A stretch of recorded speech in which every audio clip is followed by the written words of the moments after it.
Guys, welcome to Chapter 2. In Chapter 2, we're going to be talking about Cascading Style Sheets, otherwise known as CSS. We have 4 different parts to this chapter. We have Section 1, which will just be a basics presentation, a slideshow presentation. I just want you to get down the basic syntax of CSS. And in Section 2, we'll start our project. We're going to continue on our Blue Web Developer Directory project. We're going to design the home page. We're going to separate blocks of code and style them via external style sheets. And we'll be looking at more CSS selectors and styling. And finally, we'll be looking at the new CSS3 features. And we'll also be working with background images. So what is CSS?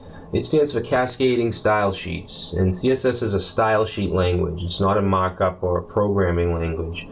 It's a style sheet language that is basically used to separate the design from the design and the formatting from the markup or the content of the document. The CSS specifications are maintained by the W3C Worldwide Consortium, and like I said, we've been doing it inline. The reason you want to have an external style sheets, there's a couple reasons. One is it's just good to separate. It's always good to separate presentation from any kind of content or logic or anything like that. And another thing is it takes the weight, it lowers the file size of the HTML document. It's just a much more efficient and cleaner way to do it. Alright, so you need to link an external style sheet to an HTML document in order for the document to see the CSS. And it's very easy to do. I have an example right here, and it's very important that this be placed in the head tag of the document. The attributes here, rel, href, they can all be in any order that you want. The type attribute isn't needed, but I would definitely suggest that you use it. So we have a link tag, and the link points something else, another file, to the HTML document. And we have the rel tag, and we just want to put style sheet inside of the rel tag. And next we want to add the link we want to link the file. So if you have the CSS file in the same folder or area as the HTML document, here you would only need to put file.css or whatever you named it .css. If you have it, in most cases it's in a CSS folder. It's in a folder that's actually named CSS, so it would be css/file.css. And the type just tells it that it's text and it's CSS. This could also be text JavaScript if you were using JavaScript. I would definitely suggest the type attribute. And then here we just have an example of what it would look like in a real web page. We have the head tags. You can see that it's in the head, and then the body continues. So that's how you link a style sheet to a document. Alright guys, so the div and the span elements are used in CSS to separate a certain block of code or a certain element so you can apply your own style to it. Div and span have no specific meaning, and what that means is, say you have an H1 tag. If whatever you put in the middle of the H1 tags is going to be a heading, and the text will increase and it does something to the code. Now if you just put a plain div or a plain span around anything, it's not going to change anything about that element or that code. You're the one who's going to define that. You're going to give the style to it. So it's used for custom styling, really. And the main difference between these two, div and span, is that div is a block level element and span is an inline level element. So if you have a div, it's going to automatically put lines on on the top and the bottom. It's going to separate onto a new line.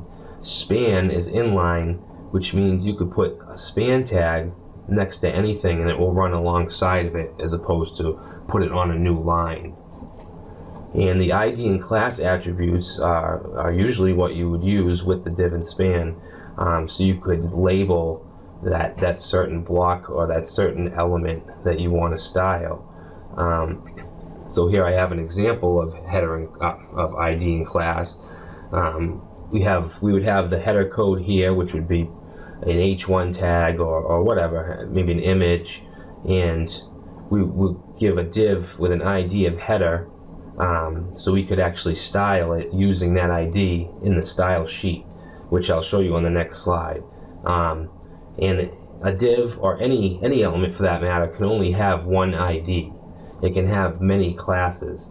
So here I have a class of space, and maybe you have space defined as a class that's going to add a space under it. You might have margin or padding under it, so you could apply that class to this. And you could also apply any other class by just spacing it out, and then just say another class, and then you'd have two classes around this object. You'd have space and another class. So yeah, that's the main difference between IDs and class.